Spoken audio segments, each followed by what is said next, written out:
socialmente transversal. Hoje ele vai da camada aí, até a camada lá do pessoal do carro, todo mundo tem meio ambiente. Falar disso.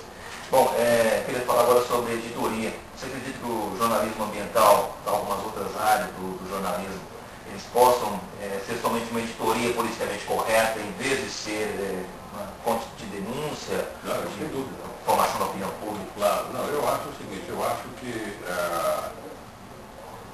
quando eu vou fazer jornalismo de uma editoria, seja de política, de economia, ambiental, etc., eu tenho que tratar de todos os assuntos daquela editoria. Se for uma denúncia, sim. Se for uma nova tecnologia, sim. Se for uma empresa, por exemplo, que terceiro ou serviço, você tem uma matéria de vender. Ambiente. Segundo serviço. Na verdade, isso aqui não é uma denúncia. Entendeu? Então eu acho que nós, jornalistas, temos que estar habilitados a tratar o meio ambiente com as mesmas regras que a gente trata a política, economia, o geral, polícia. Meu ambiente. Bom, para finalizar agora o nosso papo, eu gostaria de saber a sua opinião sobre o papel do jornalista e do jornalismo dentro da sociedade. Bom, eu acho o seguinte, o papel assim, do jornalismo, ele é inerente à formação da sociedade democrática. Né? Por que razão? Porque o jornalismo é o responsável pela criação de um espaço público onde as diversas ideias diferentes da sociedade são debatidas. Essa é a grande responsabilidade do jornalismo. O jornalismo não tem como responsabilidade fazer a cabeça de ninguém. Né? O jornalismo não tem como responsabilidade ser o salvador da humanidade. Nem dizer, gente, é tudo nessa direção. Eu acho que a função do jornalismo na sociedade é criar espírito crítico, criar debate, criar divergência, dar espaço para a divergência.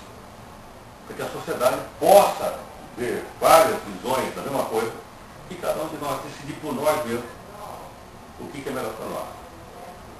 Percebe? E não porque o jornalista disse isso, entendeu? Não. Ele disse, eu vou ler esse, vou ver um outro cara que disse outra coisa, outro veículo diz outra, e eu vou formar minha opinião.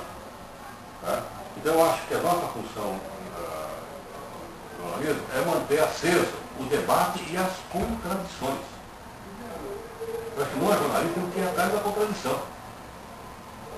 Está todo mundo falando uma coisa, eu tenho que ir procurar o outro lado. Tem outra coisa. Tá certo? Está todo mundo dizendo que o painel funciona, vamos procurar o meio aqui que diz que o painel não funciona. Vamos dar espaço para esse cara falar. Entendeu? Eu acho que essa é uma das nossas missões. Entendeu? Nós não podemos fazer o jornalismo nem, como eu disse, secretário tudo, nem feito boiada. Aonde?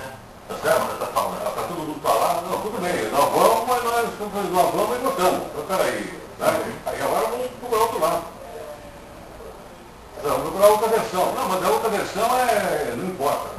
Quem deve julgar se a outra versão é boa ou não é o público. A minha missão é dar um espaço para esse cara. Lógico, né? Sabendo a credibilidade dele, sem dúvida alguma. O cara, eu poderia te falar aí, ó. Fala aí. Entendi.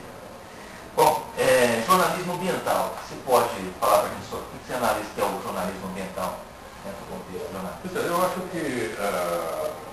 Eu acho que ele é uma nova editoria, né? Que chegou mais recentemente, porque foi um assunto que veio crescendo, porque a sociedade veio se interessando por ele, porque há um risco real de sobrevivência de espécies. Então eu acho que ele veio para ficar, nunca mais, entendeu? O jornalismo ambiental veio para ficar. Eu acho que é como o jornalismo esportivo. Tá? O jornalismo nasceu em torno de política e economia, da Revolução Francesa. Depois começaram a ser agregadas outras editorias. Então aí, por exemplo, jornalismo tecnológico, acha que nós podemos separar isso? Nunca mais. Todo mundo quer saber tecnologia. Não é verdade? Então o jornalismo ambiental, ele é fruto dessas transformações sociais, dos últimos 70 anos, 50 anos, mas veio para ficar e para ser uma editoria tão importante quanto qualquer uma outra.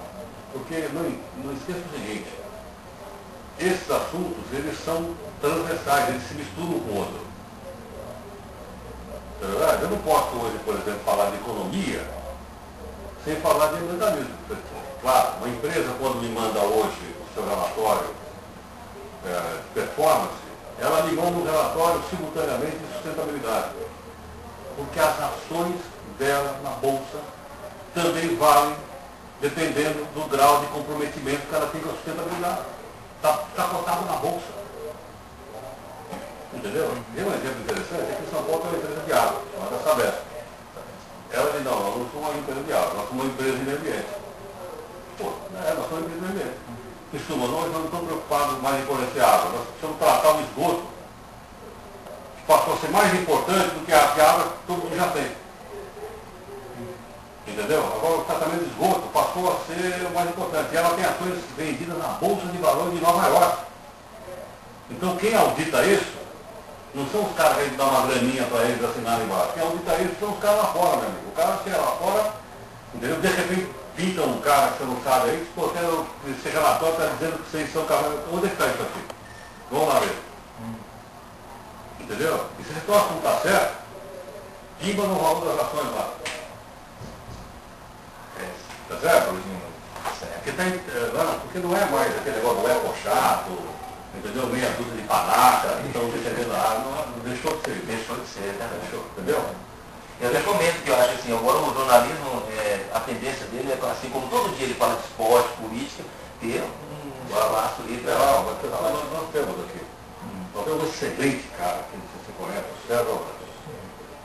Ele faz ecopolítica. Entra no site, você vai ouvir lá o 232. Entendeu? Daqui a pouco eu te ligo, ó. Entendeu? Fala todo dia. Eu faço quase todo santo dia entrevista sobre o meio ambiente. Eu faço. Tá certo? Eu faço porque é importante e faço porque é meu ideal também. Hoje mesmo, nós abandonamos um caso aqui, um cara que desflorestou aqui um pedaço, aqui na região da Grande São Paulo, para fazer um grande loteamento. E nós demos em cima, batemos, o Ministério Público foi lá e conseguiu embarcar a obra. Mas está uns 30 dias que ninguém fala nada. Eu falei, porra, o que está acontecendo na ponte, ligando para o cara da onda local, pusemos o cara no ar. O cara disse, olha, está parado, está embargado, porque dá o nome da empresa no ar. Entendeu? Dá o nome da empresa no ar, uma empresa grande pra cacete, uma construtora, toda uma família. E está parado lá. E eu acho que nós temos alguma coisa a ver com isso. Ah, sim, boa parte. Percebe? Então, quer dizer, isso no nosso noticiário, segunda-feira na TV Cultura, no Roda Viva, foi o Carlos Nobre, do INPE. Intimamente ligado ao quê? Sustentabilidade, ele vai falar do painel do aquecimento da hora, então, segunda-feira no Roda Viva. Bem, Heródoto, muito obrigado.